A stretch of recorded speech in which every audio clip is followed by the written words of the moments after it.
کہ اگر مجھ کو میرے اپنے ہی دبانے لگ جائے، اگر مجھ کو میرے اپنے ہی دبانے لگ جائے، عین ممکن ہے کہ ابھرنے میں زمانے لگ جائے، اور جو سمجھا ہے گونگا ہمیں آ پاس کبھی، اور جو سمجھا ہے گونگا ہمیں آ پاس کبھی، اتنا چیخوں کے ہوش ٹھکانے لگ جائے۔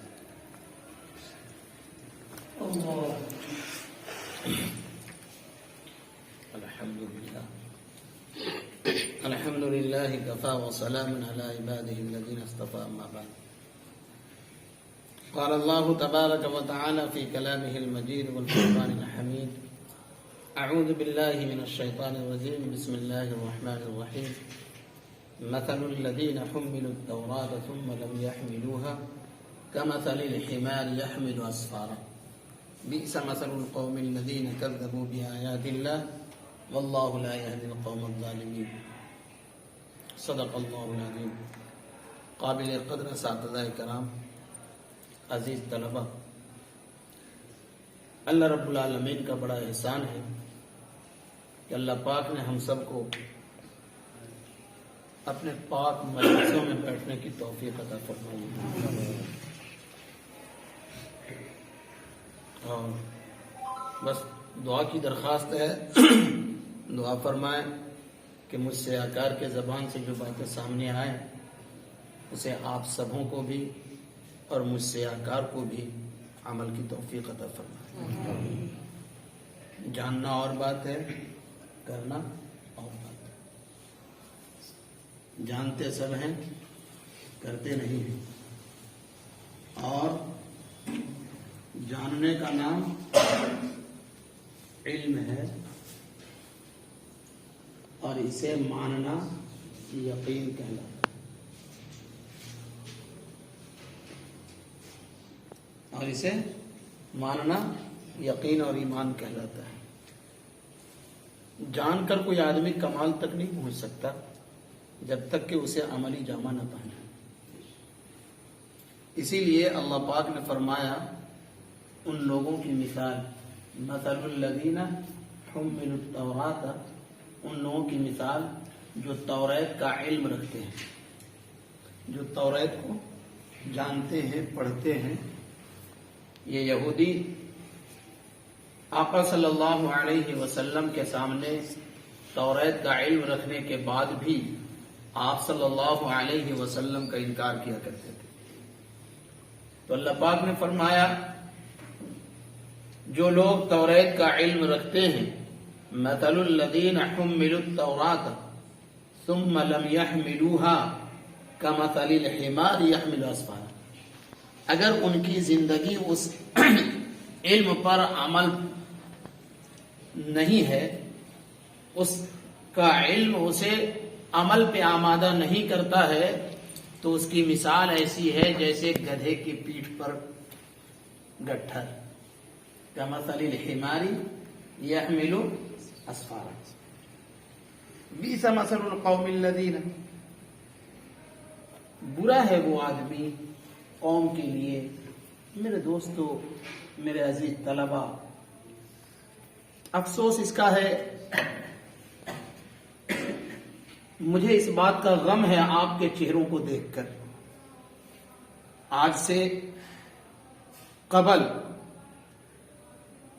جب ہم اساتذہ آپ کے چہروں کو دیکھتے تھے تو مجھے محسوس ہوتا تھا کہ آپ کے شکل و شباہت میری شکل و شباہت ہے، لیکن آج اس وقت جو میں آپ کا چہرہ دیکھتا ہوں وہ لگتا ہے کہ کسی اغیار کے چہرے کو میں دیکھ رہا ہوں۔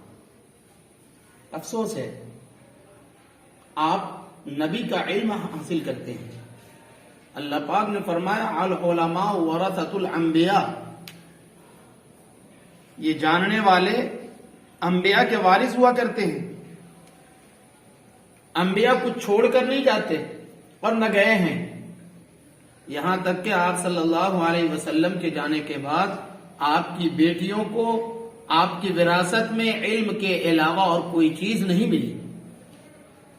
ایک موقع پر حضرت ابو ہریرہ رضی اللہ تعالی عنہ مدینے کے اندر ایک بازار میں تشریف لے گئے اور انہوں نے اعلان کیا، اے لوگو، تم بازار میں خرید و فروخت میں پریشان ہو، سرگرداں ہو، مسجد نبوی میں نبی کا میراث تقسیم ہو رہا ہے۔ میراث کہتے ہیں مرنے والا جب جاتا ہے مر کے تو اپنے پیچھے جائیداد چھوڑ جاتا ہے، کھیت ہے، کھلیان ہے، دکان ہے، مکان ہے، گاڑی ہے، بینک بیلنس ہے، یہ ساری چیزیں میراث ہیں اس کی، مرنے والے کی۔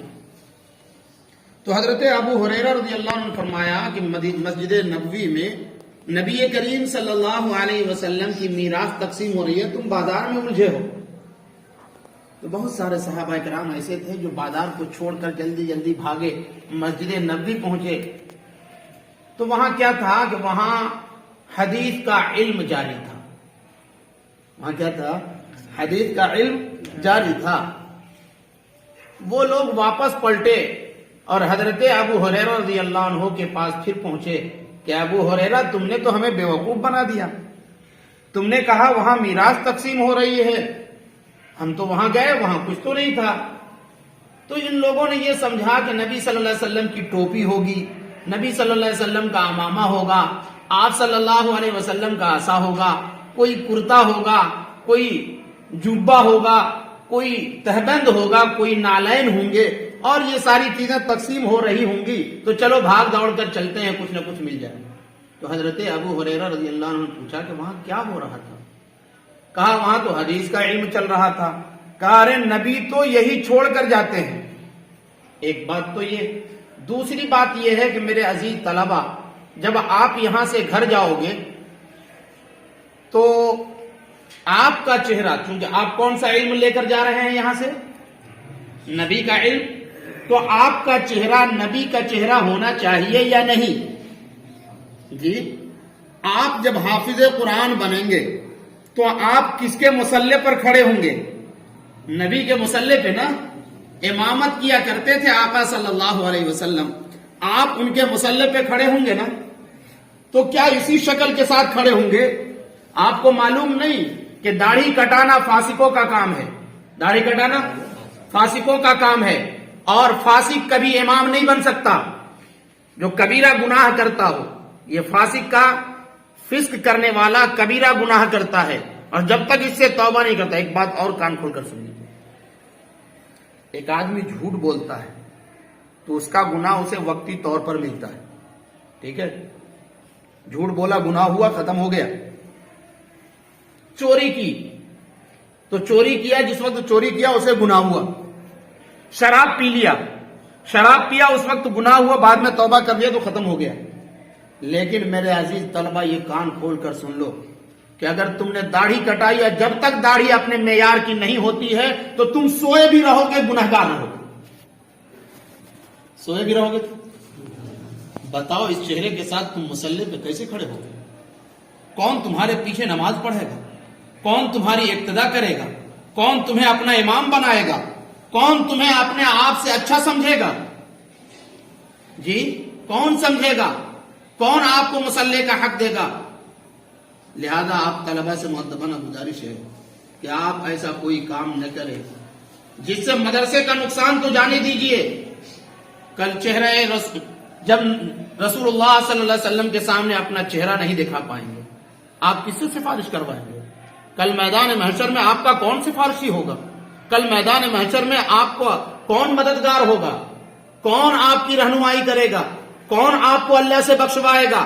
کون آپ کو جنت دلائے گا؟ جب اس کا چہرہ ہی آپ برباد کر ڈالیں گے، جب ان کی عزت کو نیلام کر جائیں گے، جب ان کے علم کو آپ دنیا کے اندر صرف اور صرف دکھاوے کے لیے حاصل کریں گے، تو کون آپ کی عزت کرے گا؟ اور میرے دوستو ایک بات کان کھول کر سن لیجئے، اللہ کس سے محبت کرتا ہے؟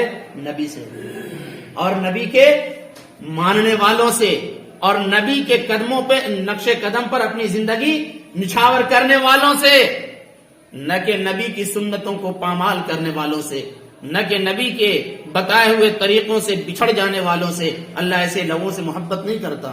اللہ کے رسول صلی اللہ علیہ وسلم نے فرمایا، من کان للہ کان اللہ لہ، جو اللہ کا ہو جاتا ہے اللہ اس کا ہو جاتا ہے، اور جس کا اللہ ہو جاتا ہے ساری دنیا اس کی ہو جاتی ہے۔ ساری دنیا، جب آپ اللہ کے نہیں ہوں گے تو اللہ کے رسول کے ہوں گے؟ جب اللہ کے رسول کے نہیں ہوں گے تو بتاؤ ساری دنیا تمہاری ہوگی؟ ایک بزرگ آدمی آتا ہے جس کو ہم کبھی نہیں پہچانتے ہیں، کبھی نہیں دیکھا ہے، لیکن سنتے ہیں کہ یہ بزرگ آدمی ہے تو سب لوگ دوڑ کر مصافحہ کرتے ہیں۔ جی اس کو کبھی جانتے ہیں، پہچانتے ہیں، ان سے کوئی تعلق ہے، ان سے کوئی رشتہ داری ہے؟ نہیں۔ اس کے بعد بھی ہم ان سے ملتے ہیں، کیوں؟ یہ اللہ تعالی کا کام ہوا کرتا ہے کہ لوگوں کے قلوب کو اس کی طرف پھیر دیتے ہیں، لوگوں کے قلوب کو۔ آپ نے اپنے چہرے کو برباد کر دیا، اپنی داڑھیوں کو نیلام کر دیا۔ آپ کی داڑھیوں پر ابھی کوئی پیر رکھے گا، ہوا چلے گی اڑ کر نیچے جائے گا وہ بال، اور کوئی پیر رکھے گا، کوئی لیٹرین کرے گا، کوئی کچھ کرے گا، کوئی کچھ کرے گا۔ بتاؤ تو صحیح، آپ کو معلوم نہیں آدمی کا احترام اور آدمی کے جسم کے تمام اعضاء کا احترام اتنا ہے کہ اگر کوئی آدمی کسی کی انگلی کے کٹے ہوئے حصے کو پاکٹ میں رکھ کر نماز پڑھنا چاہے تو اس کی نماز نہیں ہوگی۔ گوشت، کھسی کے گوشت کو رکھ لے گا، سوکھا ہے، بلڈ نہیں آیا ہے، نماز اس کی ہو جائے گی، لیکن کسی آدمی کے تھوڑے سے ٹکڑے کو رکھ لے تو نماز اس کی۔ یہ آدمی کا احترام ہے۔ اسی لیے فرمایا کہ ناخن ایسی جگہ کاٹو جہاں کسی کا پیر نہ پڑے، بال ایسی جگہ رکھو اپنے کٹوا کر کہ کسی کا پیر نہ پڑے۔ اور آپ نے داڑھیوں کو نیلام کر دیا۔ آپ کو معلوم نہیں کہ جناب رسول اللہ صلی اللہ علیہ وسلم کے ایک صحابی تھے جن کے پاس داڑھی کے صرف ایک بال تھے۔ آقا صلی اللہ علیہ وسلم اسے دیکھ کر روزانہ مسکرایا کرتے تھے۔ جب دیکھتے آپ صلی اللہ علیہ وسلم چہرے پر مسکراہٹ آ جاتی، تو صحابی نے سمجھا کہ شاید میرا مذاق اڑ رہا ہے، ایک بال ہے داڑھی کا، ایک بال ہے، اور اللہ کے رسول صلی اللہ علیہ وسلم ہنس رہے ہیں، اس کا مطلب ہے کہ یہ اچھا نہیں ہے۔ اس نے کیا کیا کہ اس بال کو کٹوا دیا۔ جب دوسرے دن نبی صلی اللہ علیہ وسلم کے سامنے آئے تو آقا صلی اللہ علیہ وسلم نے اپنا چہرہ پھیر لیا۔ اب غصے سے چہرے کا رنگ بدل گیا۔ اب اس صحابی نے جب دیکھا تو وہ ڈر گئے۔ ہم لوگوں کو تو اتنا ڈر نہیں محسوس ہوتا ہے اپنے اساتذہ سے، اپنے ماں باپ سے۔ آج کل تو یہ حال ہے، باپ کے سامنے، ماں کے سامنے کھینی لٹا رہا ہے، مار رہا ہے تھپڑی اور کھا رہا ہے۔ باپ کے سامنے گٹکا کھا کے جا رہا ہے کہ نہیں جا رہا ہے؟ باپ کے سامنے، استاد کے سامنے گٹکا کو پھاڑا اور بغل میں رکھا اور چلا گیا۔ یہ حال ہے ہمارا۔ تو صحابہ کرام کا ایسا نہیں تھا۔ تو صحابہ کرام میں سے اس صحابی نے دیکھا کہ جب نبی صلی اللہ علیہ وسلم ان سے چہرہ نہیں ملا رہے ہیں اور غصے کا اثر ظاہر ہو رہا ہے، تو وہ صحابی کسی دوسرے سے پوچھنے لگے کہ آخر کیا ہوا، کیا بات ہو گئی کہ نبی صلی اللہ علیہ وسلم میرے سلام کا بھی جواب نہیں دیتے، میرے چہرے کی طرف دیکھتے بھی نہیں، آخر کیا بات ہے؟ تو ان کے ذہن میں بہت ساری باتیں آئیں۔ لگتا ہے کہ اس زمانے کی کوئی بات آپ صلی اللہ علیہ وسلم کو معلوم ہو گئی ہوگی۔ جب کوئی چوری کر لیتا ہے نا، غلط کام کر جاتا ہے اور اس کا جاننے والا اس سے ناراض ہوتا ہے تو اس کو کچھ نہ کچھ شک پیدا ہوتے رہتا ہے، ہو سکتا ہے یہ بات ہوئی ہوگی، ہو سکتا ہے یہ بات ہوئی ہوگی، ہو سکتا ہے یہ بات ہوئی ہوگی۔ تو اس صحابی کے اندر بھی یہ شوق پیدا ہو، پتہ نہیں کیا بات ہو گئی ہے۔ میرے عزیز طلبہ، تو صحابہ کرام میں سے کسی نے آپ صلی اللہ علیہ وسلم سے سوال فرمایا، یا رسول اللہ وہ بہت نالا ہے، وہ بہت افسردہ خاطر ہے، وہ بہت پریشان ہے۔ فرمایا میرے صحابی تمہیں نہیں معلوم کہ جب اس کے چہرے پہ ایک داڑھی کے بال تھے تو اس میں فرشتے جھولا جھولا کرتے تھے اور میں اسے دیکھ کر مسکرایا کرتا تھا۔ آج اس نے داڑھی کو کاٹ کر کے ان فرشتوں کے حق کو تو برباد کر دیا۔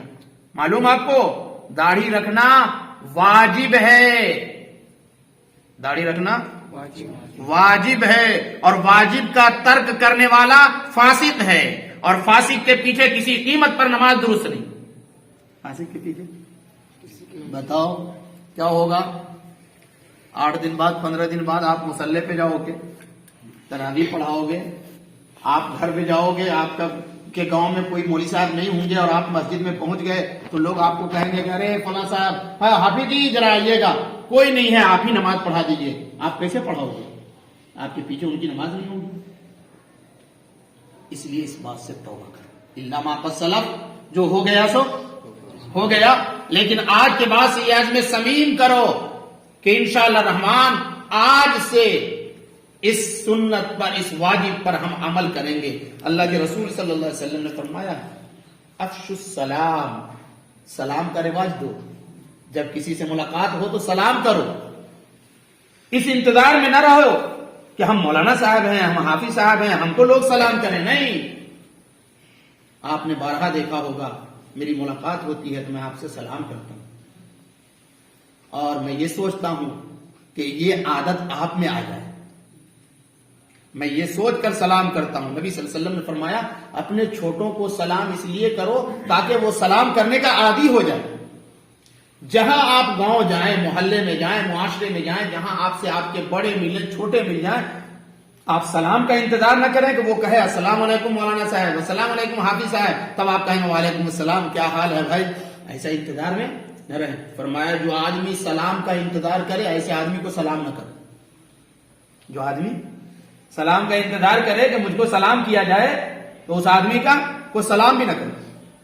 یہ فرمایا اللہ کے رسول نے افشوا السلام، سلام کا رواج دو. جو مل جائے، جہاں مل جائے اسے سلام کرو. افشوا السلام. وقصوا الشوارب، اور مونچھوں کو کٹاؤ، مونچھوں کو کترواؤ. واعفوا اللحم، اور داڑھیوں کو بڑھاؤ. کون کہہ رہا ہے؟ نبی کہہ رہے ہیں. نبی کے حکم کے بغیر اگر نبی نہ ہوتے تو یہ دنیا نہ ہوتی، نبی نہ ہوتے اور یہ دنیا نہ ہوتی تو ہم اور آپ ہوتے نہیں نا. تو ان کے صدقے میں یہ ساری چیزیں ہیں اور انہی کو نیلام کر دو گے. اللہ ہم سب کی حفاظت فرمائے. وقت کا کہنا یہ ہے کہ ہم سب کو عملی جامہ پہنانے کی توفیق عطا فرمائے اور اپنے گھروں میں جائیں تو اس شان سے جائیں کہ ہم کچھ لے کر آئیں. اس شان سے جائیں کہ ہم کچھ لے کر آئیں. ہاں ٹھیک ہے. کیسے جائیں گے؟ کچھ لے کر جائیں گے. کیا کہ آپ کو ایک طالب علم کی حیثیت سے رہنا ہے، یعنی ٹوپی کرتا پاجامہ آپ کے جسم سے ایک دم بالکل ایسے ہو جائے جیسے جسم کا یہ چمڑا ہے، ایسا ہو جائے. ہاں نبی والا لباس پہنیں گے نا اللہ عزت دے گا. موسیٰ علیہ الصلوۃ والسلام کی قوم کے بارے میں لکھا ہے، کیا پتہ صحیح ہے یا غلط، لیکن لکھا ہے کہ جب جادوگروں نے موسیٰ علیہ الصلوۃ والسلام کے سامنے حضرت موسیٰ علیہ السلام کو کہا قال القوا فلما القوا قال موسیٰ ما جئتم به السحر ان اللہ سیبطلہ. موسیٰ علیہ الصلوۃ والسلام سے کہا کہ موسیٰ تم پہلے جادوگری دکھاؤ گے کہ ہم دکھائیں؟ موسیٰ علیہ السلام نے فرمایا کہ تم پہلے دکھاؤ. موسیٰ علیہ السلام کو کہا گیا کہ نہیں موسیٰ تمہیں پہلے دکھاؤ. حضرت موسیٰ علیہ السلام نے کہا کہ نہیں تمہارا کام ہے، تم پہلے دکھاؤ. قال القوا فلما القوا. جب موسیٰ علیہ السلام کے سامنے 70,000 جادوگروں نے اپنے جادو کو پیش کیا، کسی نے رسی بنائی، کسی نے سانپ بنایا، کسی نے اونٹ بنایا، کسی نے شیر بنایا، کسی نے کچھ بنایا، کسی نے کچھ بنایا جادو سے. موسیٰ علیہ السلام کو اللہ پاک نے کیا فرمایا؟ قال القها یا موسیٰ فالقاها فاذا هي کیا ہے حیۃ تسعى. موسیٰ علیہ السلام نے جیسے ہی لاٹھی ڈالی ایک خوفناک اژدہا بن گیا وہ لاٹھی، اور جتنے جادوگروں کے جادو تھے سب کو ایک نوالے میں اندر کر لیا. لوگ بھاگے پریشان ہوئے، غریب بابا اب کیا ہوگا، یہ تو ایک ہی مرتبے میں پورا نوالا کر گیا، اب کیا ہوگا. میرے عزیز طلبہ اس کے بعد کیا ہوا کہ لکھا ہے کہ تمام جادوگروں نے دیکھا کہ اب مقابلہ کسی قیمت پر نہیں ہو سکتی ہے، تو کیا کیا جائے؟ کہا موسیٰ جیسا لباس پہن لیا جائے. موسیٰ علیہ السلام کا لباس کیا تھا؟ امامہ، داڑھی، کرتا، تہبند اور ہاتھ میں عصا. سارے جادوگروں نے اپنے جادو کے زور سے اس لباس میں آ گئے. نقل سے اصل مل جاتی، نقل سے اصل مل جاتی، نقل کرنے سے اصل آتا ہے. تو جادوگروں نے موسیٰ علیہ السلام کی نقل کی، اللہ تعالیٰ نے ایمان کی توفیق دے دی، سب کے سب مسلمان ہو گئے. سمجھ میں آئی بات میری؟ نقل کرو گے اپنے بڑوں کی، اللہ علم دے گا اپنے بڑوں والا، اپنے بڑوں والا. اور اگر نقل کرو گے سلمان خان کا، نقل کرو گے عامر خان کا، اور نقل کرو گے امیتابھ بچن کا، تو میرے دوستو اور میرے عزیز طلبہ جہنم میں بھی اسی کے ساتھ. من تشبہ بقوم فہو منہم. جس نے جس قوم کی مشابہت اختیار کی وہ اسی میں سے ہے، یعنی کل مرنے کے بعد اسی کے ساتھ اٹھایا جائے گا، تو اس کا ٹھکانہ کہاں ہوگا؟ جہنم میں۔ ہم اس کے ساتھ اٹھائے جائیں گے تو ہمارا ٹھکانہ کہاں ہوگا؟ تو ہم کس کے ساتھ اٹھنا چاہیں گے؟ ہم سب کس کے ساتھ اٹھنا چاہیں گے؟ ہاں، نیک بندوں کے ساتھ، نیک بندوں کے ساتھ اٹھنا چاہیں گے تو اپنا بالکل لباس یہ وہ لن فن سارا کا سارا نظام کیسا بنائیں گے؟ ہاں، اپنے بڑوں والا، اپنے بڑوں والا، ہاں، اور نبی والا، کیسا؟ نبی کا لباس ہو ہمارے جسم پر اور نبی کی صورت ہو تو دنیا تم سے کانپے گی، اور آدھا تیتر آدھا بٹیر رہے گا، آدھا تیتر آدھا بٹیر رہے گا تو میرے عزیز طلبہ تمہارا کوئی ویلو نہیں ہوگا۔ یہاں گھڑی ہے کہ نہیں؟ یہ گھڑی ہے نا، بس اپنی بات ختم کرتے، آدھا ہو رہی، یہ گھڑی ہے نا، اس میں چھوٹا پرزہ بڑا پرزہ سب ہے نا، اور ہم ہوشیاری بن کر کے چھوٹا چھوٹا پرزہ کو ہٹا ہے، چھوٹا چھوٹا پرزہ کو ہٹا، گھڑی چلے گی؟ ارے چلے گی کہ نہیں چلے گی؟ چھوٹا بھی رہتا ہے بڑا بھی رہتا ہے تب گھڑی چلتی ہے، اور چل رہی ہے تو اس کو گھڑی کہتے ہیں، ورنہ پھر جو کام کی چیز نہیں ہوتی اسے کباڑے میں پھینک دیتے ہیں۔ جب اللہ کے اور سے رسول صلی اللہ علیہ وسلم کے کام کے نہیں ہوں گے تو کباڑے میں پھینک دیں گے، کھیرے مولی گاجر ککڑی کی طرح کاٹے جائیں گے۔ اللہ ہم سب کو عمل کی توفیق فرمائے۔ مولانا دعا فرما دیجیے۔